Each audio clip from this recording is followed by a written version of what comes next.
Tonight, America's struggling middle class has said every way possible that the big banks bailed out by taxpayer dollars are not doing enough to help. In our new poll, 69% of you say the banks owe more. And now we have a whistleblower who has come forward saying he can't bear what's happening to customers at his big bank who thought they were playing by the rules. Here's David Muir. They should be held accountable. Thousands of you have reached out to us. Haven't been able to recover. Beside yourself with the banks after that promise that following the taxpayer bailout, there would be help for homeowners simply trying to hold on to their homes. 6.5 million Americans are now late on their mortgages, a new record. And yet to date, how many of you have been helped?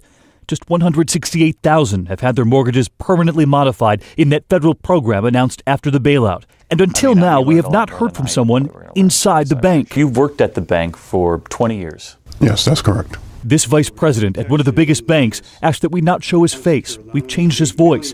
He is aware of the thousands who've emailed us, like Jay and Leanne Given. Both lost their jobs, begging their bank for 6 months to modify their mortgage, and yet nothing. You know, we're raised to do the right thing, and we're treated like a number. But what about all this talk from Washington that after the bailout, the major banks would help homeowners? It's just not happening. His bank alone holds tens of millions in deposits. In the last year, how many loan modifications have you seen in your particular bank? Completed? Fully completed? 0. And he says it's no accident, that runaround you're getting at the bank, revealing what he says he's been told by his higher-ups, that when customers ask him for mortgage help, what should he say? To have them to call the 1-800 number. And what happens when these customers call the 1-800 number? They get a complete runaround. And then those loyal customers come back to him. They've been pleading, come to me crying in tears. And mortgages, he says, are just the tip of the iceberg, angered by what he considers exploding penalties and fees. The top 4 banks pulling in more than $40 billion in fees in just a year. He says he won't forget what happened to one customer. I've seen $1.40 escalate to over $1,000 in overdraft fees. How is this possible? It snowballs. And to get those fees, he says bank employees are pushed to sign up customers for as many accounts, as many cards as possible. The more cards you hold, the more fees they collect. And he says some employees, so pressured to sign you up for more, have actually taken your information home with them. Your social security number home, your check ATM card number home, your PIN number home, and sign you up for online banking. Have you seen it in your own bank?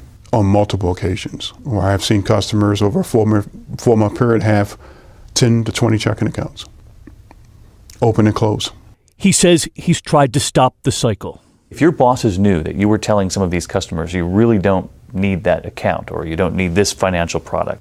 As a vice president of the bank, I would be terminated. But he says he can't get those customers, like that couple from Georgia, out of his mind. I don't see how the middle class is going to survive. I'm in the middle of this disaster, and no one's listening at the top, and no one's listening to the customer. Just one banker's version of the culture inside the bank. In fact, he told us about these managers' meetings, sometimes 8-9 hours long. And we asked him, how long do they spend talking about the struggling middle class, refinancing those mortgages? He said 5 minutes. And Diane, he said that's generous in his words. 5 minutes. As you know, David, we have written to the CEOs of the country's biggest banks, asking them all for interviews. And tomorrow we're going to let you know how they've responded to us so far. And remember, you can join in our giant conversation online about strengthening the middle class on our website, abcnews.com.